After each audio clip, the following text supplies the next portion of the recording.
When I was pastoring in Arizona, in Austin, Texas, we had a young man in the church, and he was just really waiting for God to bring somebody, the right person for him to marry. I mean, he wanted to get married, you know.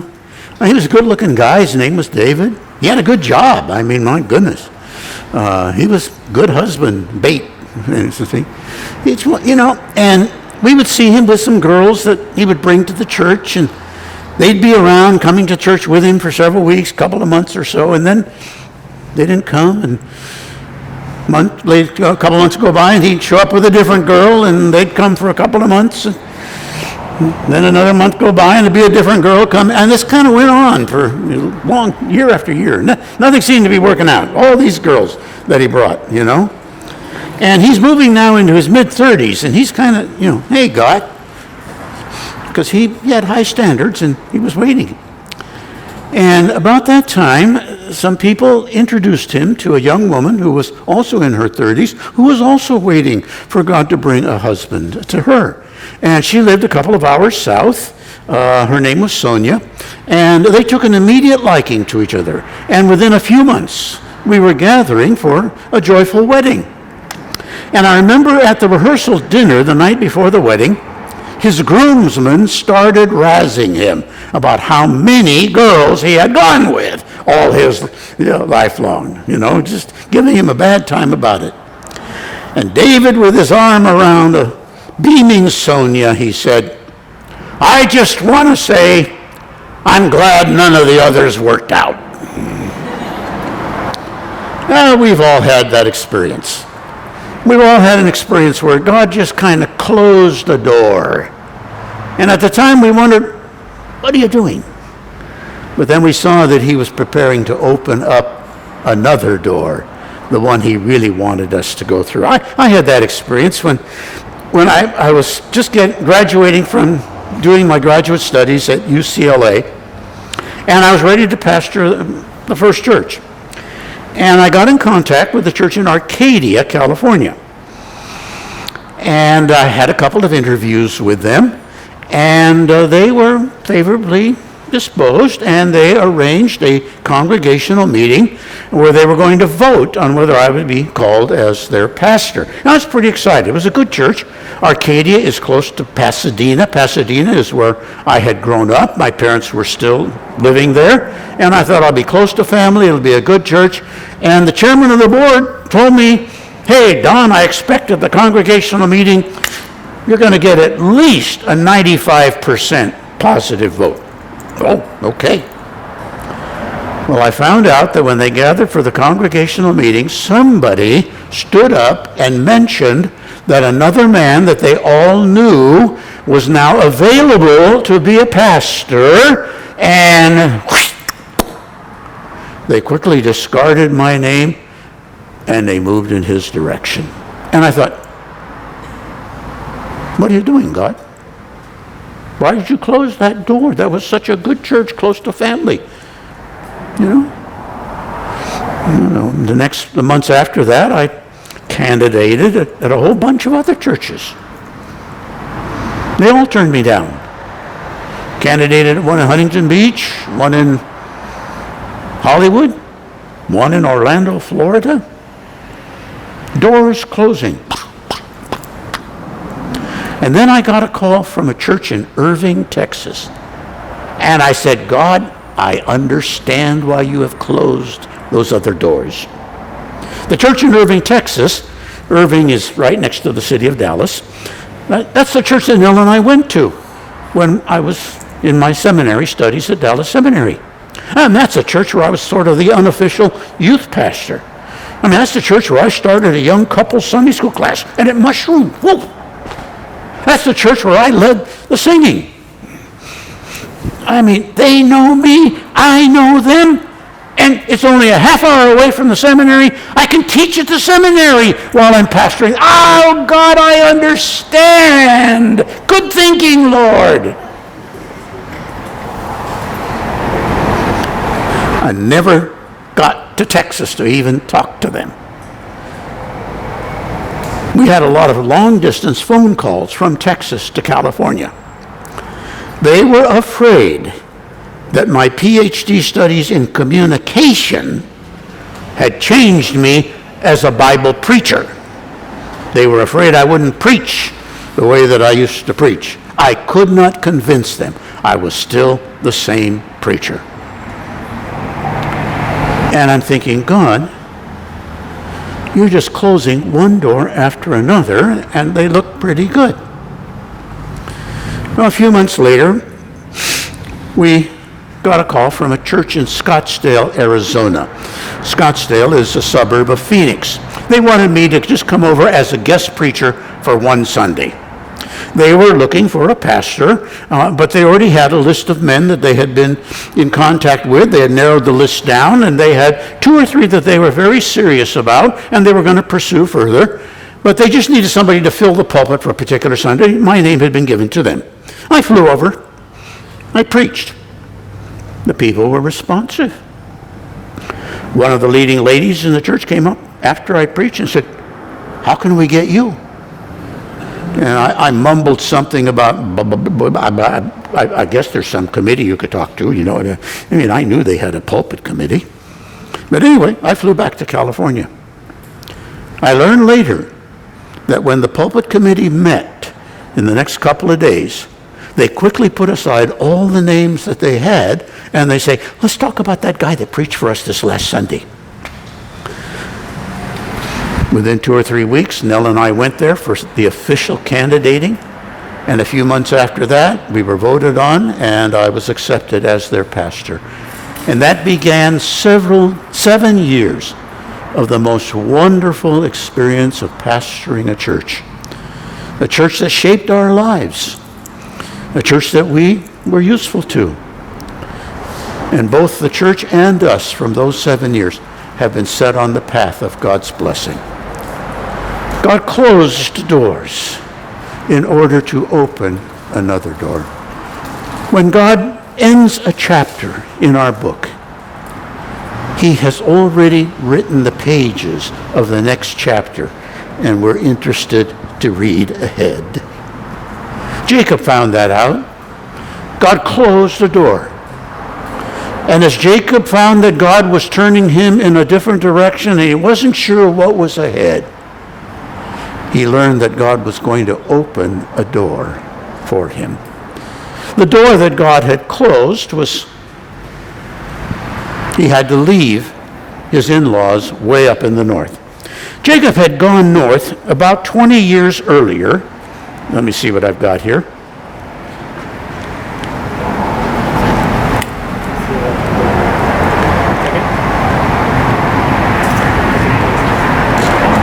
Okay. Jacob was living with his parents, Isaac and Rebekah, and his brother Eric, down in the Beersheba area. But things had blown up down there. Jacob had stolen the birthright from his brother. He had deceived his blind father. He had gotten the spiritual inheritance and the family blessing that should have gone to the firstborn, but he had gotten it from the blessing from his father for that. His brother Eric had vowed to kill him for doing that. And so Jacob had left the south, and he was going to go way up here, hundreds of miles. There were relatives up there. He had never met them, but he hoped he would be able to find them if they still lived there, and he would settle in with them. And the last night before he crossed the border, the Jordan River, he came to a spot right here, and as he slept that night, he had a dream. Now, he's leaving the land that has been promised to his family. As far as he knows, he may never come back. His brother will kill him, okay? Who knows what the years are going to do from then on. But in this dream, in this spot, there is no name yet. The name is going to be one that he gives, okay? In this dream, he sees a staircase from heaven to earth, and the angels of God are coming down this staircase, and they're going out and doing God's work on earth, and they're coming back up into it. And Jacob suddenly realizes exactly what he knows. This land is the center of God's activity on earth, but this is the land I'm leaving. But in the dream, God comes down the staircase, and God says to Jacob, Jacob, I'm going to bring you back. This is the land I have promised to your family and to you. I'm going to bring you back. And when Jacob woke up from that dream, he said two things. First of all, this is the house of God. And so that's the name he gave to the spot where he had the dream. Beth-el, house of God. Beth, house, El, God. Beth-el, house of God. That's the first thing he said. And then the second thing he said, he made a vow. If God will be with me, and if he will watch over me on this journey I'm taking so that I do return to the land of my family, then the Lord will be my God.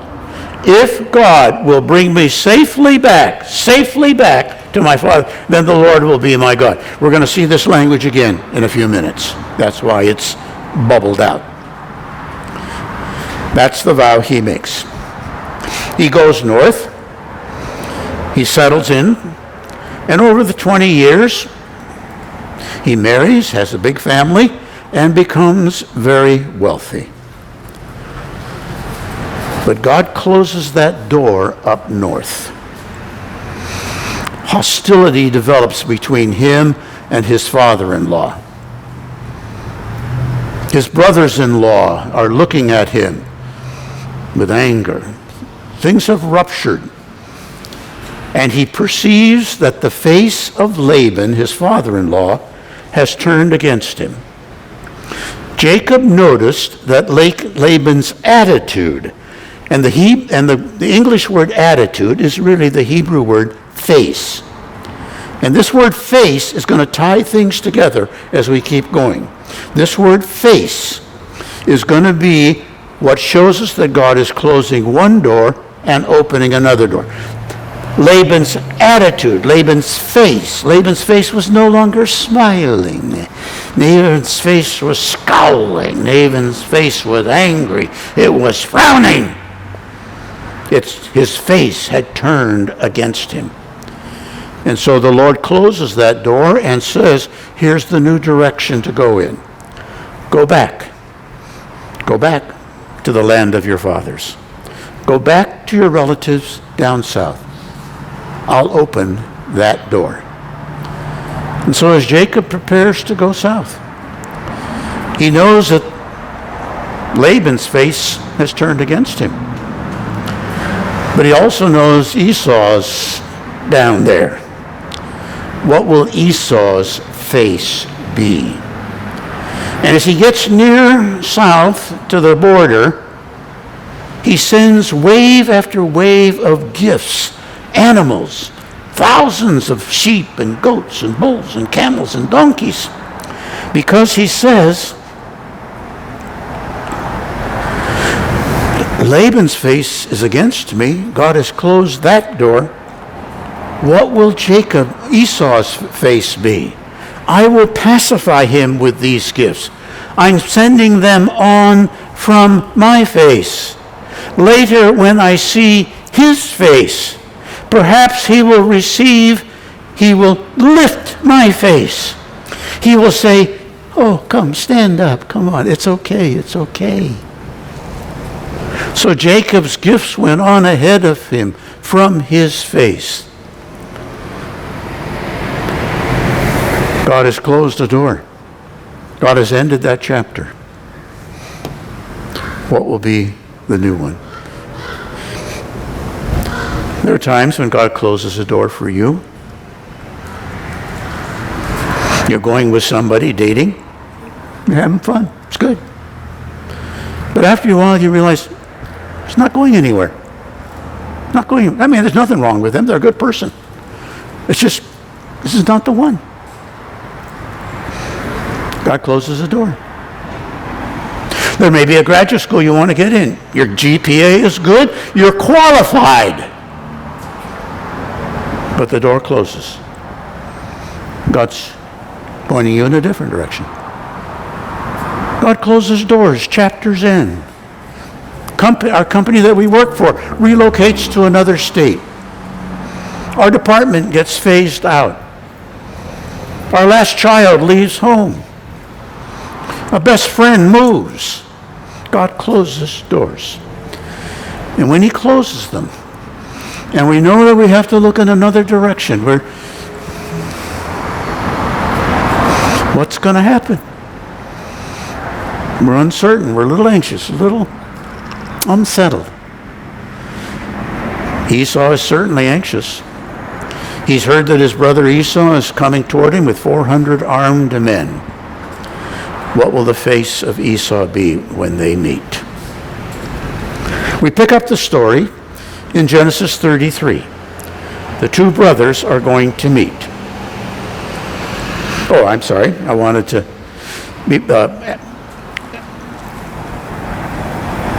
Jacob, the night that Jacob wrestled with God, when God broke him, when he made up the mind that God was going to turn him from his self-centered and pride and scheming and everything, Jacob gave a name to that place called Penile. Penile means the face of God. It's because I saw God face to face. So here's this language of the face. Laban's face has turned against him. God has closed that door. But God has let Jacob see his face. And God's face has been good. God's face has been kind. God's face has been promising. God's face has said, I will open a door for you. And so he gives that the name. And so now the brothers meet. Genesis 33. Jacob crosses the border. And this time he's not at the back with his family out at front. This time he's not waiting to see which one survives and he'll join them. This time he's in the front. God has broken him. Now he's going to take the lead. And so there is Esau coming toward him with 400 men. So Jacob arranges his people and his animals, but they are all behind him. He's got them in an order because Jacob himself went on ahead. And Jacob now bows down. Okay? 7 times. Now that's the way it was done then. When you were approaching a dignitary, you bowed to the ground, you got up, you went a few feet farther, you bowed to the down. It was how you showed honor. And Jacob is doing this. Will Esau lift his face?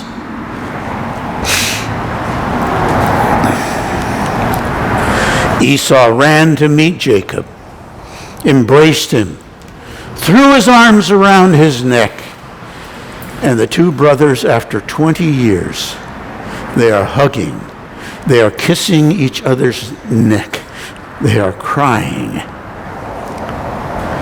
They wept. God is opening a door. His brother's face is good. Esau will say to Jacob, Jacob, what's all these people behind you? And what were all those animals that I passed and had to talk to shepherds about? What is all of that? Well, Jacob answers. Esau looked up. He saw all the women and the children. Who's this big crowd with you? They're mine.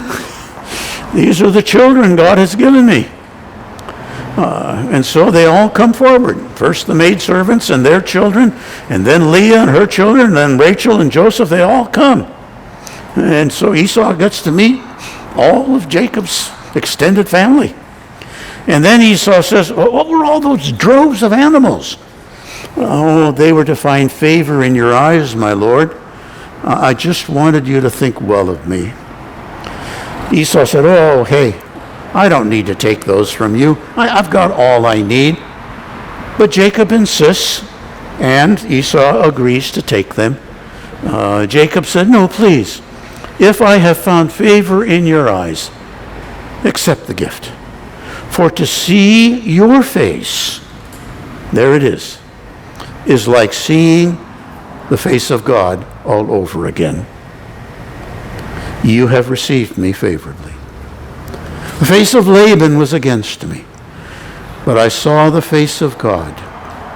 And now that I see you, I see the same kindness that I saw in God. And so Esau accepts the gift. Jacob had called the place Penile, where he had wrestled God. I saw God face to face. And now he says to Esau, seeing your face is like seeing the face of God. Esau and the brothers now decide to separate. Let's be on our way. I'll accompany you, Esau says to Jacob. And Jacob says, no, hey, you all go on ahead, okay? I got a lot of small children. I got a lot of nursing animals. You're 400 men. They don't want to be held back by how slow we'll move. They're anxious to get back to their family. You go on ahead. We'll be all right. Esau says, well, maybe I'll leave a few guys with you just to protect. Oh, that's a kind offer, but don't really need that. I'm okay. I've got it. I'm just so content that I found favor in your eyes. And so that day, Esau started on his way back to Seir, which is in a place in Edom where he had settled. And Jacob goes to a spot called Succoth, or he will give it that name. He hasn't crossed the border yet. He wants to bed down in Succoth for several days because his animals need rest. They've been traveling hundreds of miles. He's got a lot of nursing mothers in his animal thing, and he wants to they need to be rested, and it's before they can go on. And so he calls the place Succoth because Succoth means shelters. Jacob had built some shelters in that spot. And then after that, when he finally leaves that Padam Aram spot way in the north, he comes back into the land. God has brought him back into the land, and he comes to a spot, a city called Shechem. Okay? He has left Padam Aram hundreds of miles into the north. He has crossed the border, and his first spot where he settles is Shechem. Shechem is a special spot, a significant spot. Shechem is the spot that his grandfather Abraham first settled in when Abraham came to the land. We read earlier in the book of Genesis, Abraham, he travels through the land. He gets as far as the tree of Moreh at Shechem. That's where he stops. Now at that time, who owns the land? The Canaanites do. The Canaanites are in control. But God says to Abraham, I'm giving this land to your family. You will inherit this land. And so Abraham built an altar there, and the family started worshiping God in the land. Jacob comes to Shechem, the spot where God had first promised, you're going to inherit the land. Now, up until this point, since this promise 100 years earlier, the family owns nothing in the land. They have not inherited the land. But God is opening the door and fulfilling his promise. And for the first time, the family now starts to inherit the land. Jacob buys a large plot from one of the leaders at Shechem. And there he set up an altar, and he called the altar El Elohe Israel. God is the God of Israel. Jacob had said, if God will be with me and watch over me and bring me safely to my father's house, then God will be my God. And when he came from Padam Aram, he arrived at the city of Shechem. He set up an altar, and he said, God is the God of Israel. My friend, when God closes a door, it's because he is moving you in a direction where the door he intends to open is the one that is going to be full of laughter and of joy. That's how good your God is. Look forward to it. Don't despair when doors close. Always see that God is moving you towards something that he has in mind for you, which is even better. Thank you, Lord, for how good you are to us. We live long enough to see that you're dealing with our life in times past. It was so wise, so good, so loving, and we're so glad to be in the situation as we have walked with you, where we rejoice and we say, blessed be the name of the Lord. We thank you in your Son's name. Amen.